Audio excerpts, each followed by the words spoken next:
We return now to discuss equipment and methods used to transport a heavy load that, for reasons of space or non-availability of lifting equipment, require other methods of moving. Equipment which may be used include crowbars for raising the load and rollers, usually thick wall piping, to place under the load to move it. To provide maximum lift with minimum effort, crowbars are long and strong and made of heavy steel. The specially shaped ends provide the means to enter the tool beneath a load. Check before using that the crowbar is not bent along its shaft and that the ends are not damaged or distorted.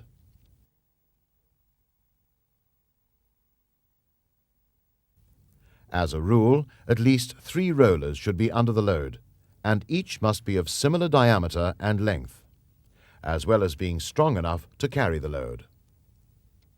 Ensure that the rollers actually do roll.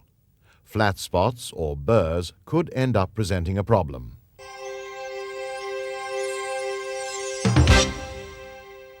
Sometimes it is necessary to use a jack to lift a load. A mechanical jack is commonly used. A cable jack is a special type of a mechanical jack used for lifting heavy cable drums. A typical jack consists of a main body, a footrest to stand on, a lifting socket and lifting handle, a movable head, and a reverse lever.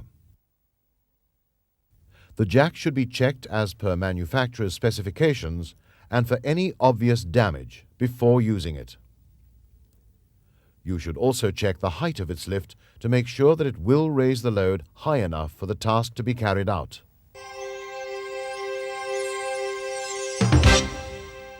Next, we take a look at shackles. They have a variety of uses in both lifting loads and supporting equipment. A shackle is commonly used when attaching equipment to a beam.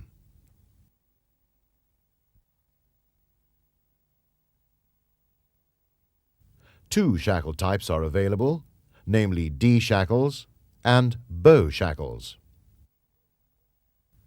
Only proof-tested shackles must be used for lifting. Such shackles display a marking stamp on them, giving their safe mass loading detail. Shackles consist of a body and a detachable pin.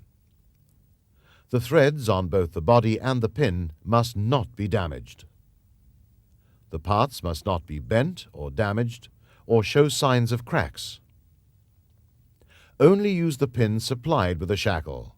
Never use a standard bolt or any other device to replace the correct pin. We next look at turnbuckles. They can be used for securing the hold-down ropes on a vehicle load. The turnbuckle consists of a main body with internal threads at both ends, into which threaded rods are fitted. One rod has a hook at its end, and the other rod has an eye at its end.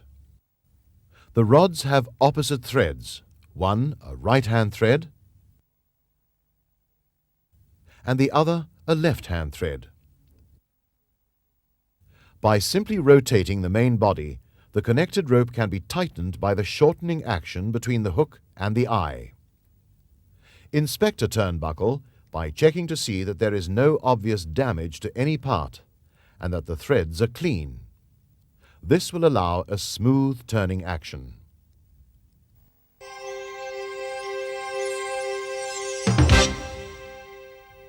We next discuss an eye bolt, often fitted to electrical motors. An eye bolt must only be used if it can be thoroughly examined beforehand. Where possible, the eye bolt should be removed from the motor and inspected. Only an eye bolt with a suitable collar should be used for lifting. Make sure that the threads on both the eye bolt and the motor are undamaged.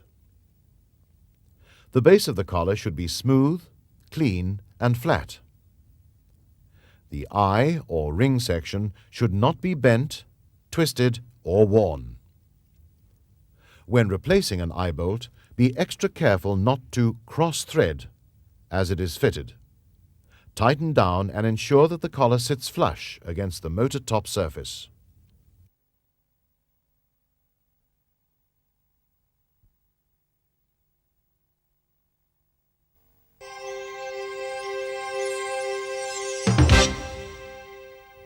To conclude this section, we next discuss wire rope clamps, usually known as Crosby clamps.